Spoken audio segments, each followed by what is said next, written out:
Eh bien bonjour, bonsoir, j'espère que vous allez bien, c'est Flo, et aujourd'hui on se retrouve pour notre review du chapitre 347 de My Hero Academia, et comme vous avez dû sans doute le voir avec la vidéo des spoilers, ce chapitre est tout bonnement incroyable. En fait il est vraiment très intéressant, vu concernant tout ce qui se passe avec le combat contre Shigaraki, et plus vers la fin avec le futur combat contre Toga. Vous allez voir, c'est un truc un petit peu fou. Du coup, avant que la vidéo ne commence, je vous le rappelle, si vous voulez me soutenir sur les prochaines vidéos, n'oubliez pas de vous abonner à la chaîne, et du coup c'est parti.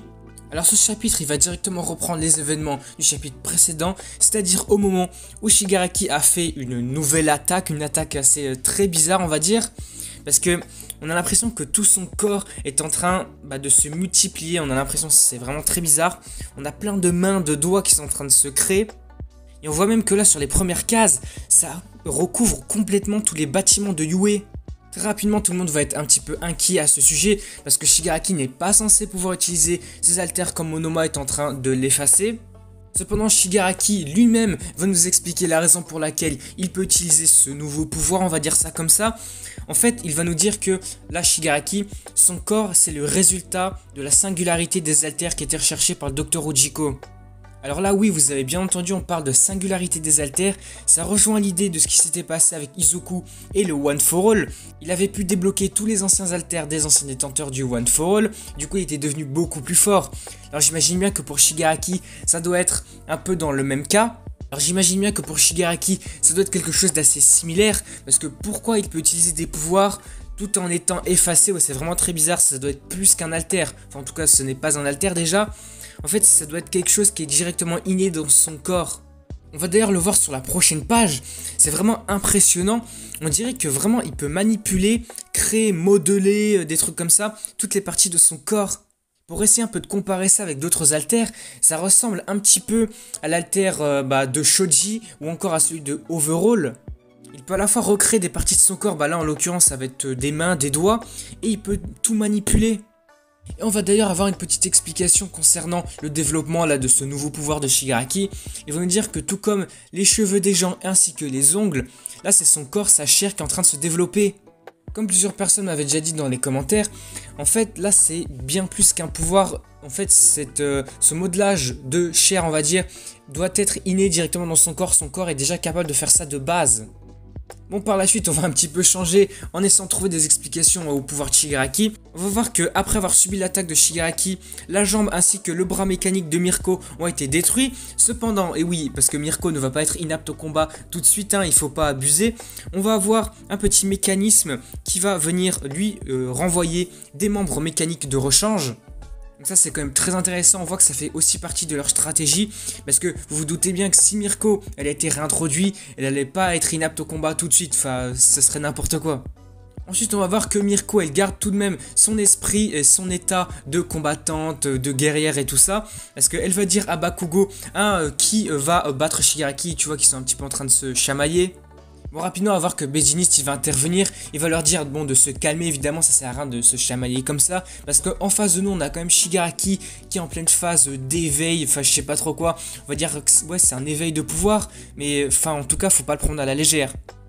Ensuite dans un même temps on va voir que il y a Mandalay qui est arrivée sur les lieux, bon je sais pas trop comment elle a pu venir jusqu'ici, mais bon, elle va nous dire qu'elle a pu réussir à prendre contact avec Izuku, et qu'apparemment il a été attiré par Toga dans un autre des portails et par conséquent il se retrouve sur l'île de Hokuto.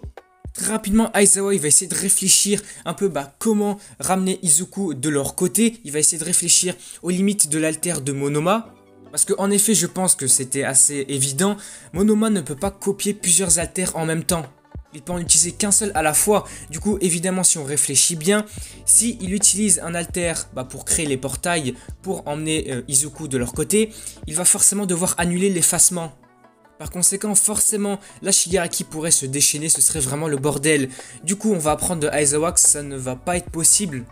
Izuku va devoir se débrouiller seul pour revenir à Yue. Et après sur la prochaine page, on va voir une page tout simplement incroyable. On va voir vraiment le déchaînement de ce nouveau pouvoir de Shigaraki. On voit plein de mains qui sont éparpillées vraiment de partout, qui recouvrent tous les immeubles de Yue. C'est vraiment très impressionnant. Non, vraiment, ici, comme je vous l'ai dit en début de vidéo, là, sur cette page, ça me fait vraiment penser à l'alter de Overall, quand il se battait contre Izuku, quand il avait le One for All à 100%, quand vraiment il avait cette espèce de grande carrure, vraiment ce corps très géant. J'ai l'impression que ça y ressemble beaucoup.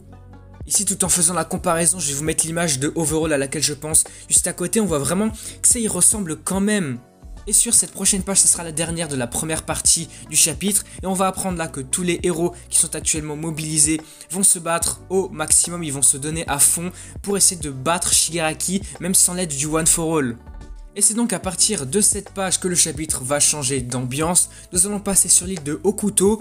On va apprendre qu'elle est située à plus de 200 km de la côte du Japon, donc de l'océan Pacifique. On va voir d'ailleurs quelques explications, on va avoir un aquarium, apparemment ce serait Gangorka qui est le directeur, et c'est ici que le combat va se passer. Très rapidement on va voir Gangorka qui va crier à tout le monde d'esquiver, parce que là, sur cette page on voit un nouveau Nomu, j'ai l'impression que c'est vraiment un nouveau Nomu, on n'en avait pas vu comme ça. Il est en train de préparer une attaque qui est vraiment très bizarre là aussi. On voit le haut de son corps qui est complètement détaché du reste de ses membres. On voit qu'il est en train de flotter et tous ses autres membres sont en train de s'étirer tout en sortant de l'eau. Et par conséquent ça va créer de grandes vagues d'eau qui vont se déchaîner un peu partout. Et par la suite on va voir qu'il y a d'autres vilains sur les lieux, par exemple on a Moonfish. D'ailleurs, on va voir qu'il pose quand même pas mal de problèmes aux héros. On voit même Gangorka qui est en train de se prendre une de ses dents métalliques. Donc on voit qu'il arrive quand même à les maintenir, à les blesser.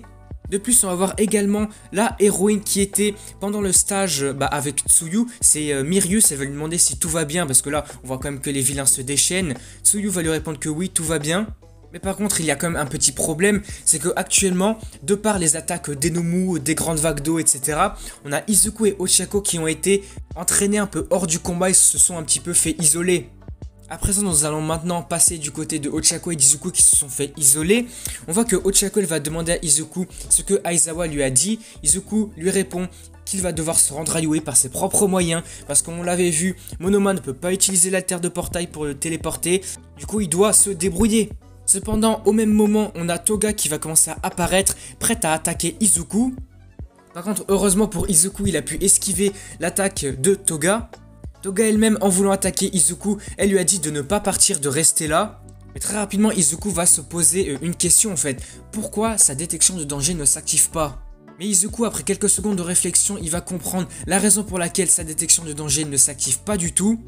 En fait, si on se réfère avec ce qui avait été dit il y a bien longtemps par l'utilisateur le 4ème, en fait, pour que la détection de danger s'active, il faut qu'il y ait en quelque sorte une menace, un danger imminent. Alors là, vous allez me dire, oui, bon ok, la Toga elle est en train de l'attaquer, c'est un danger. Et bah, pour la détection de danger, ça ne l'est pas vraiment. En tout cas, ce n'est pas considéré comme un danger. En fait, ici, l'explication, elle est toute simple. En fait, là, actuellement, Toga, elle est en train d'agir plus par amour et par plaisir. C'est pour ça que là, la détection de danger ne s'active pas, il ne ressent pas ça comme une menace. Concrètement, elle agit par amour et par plaisir, en fait, c'est pas vraiment de la méchanceté. Et c'est donc sur ce que le chapitre va se terminer.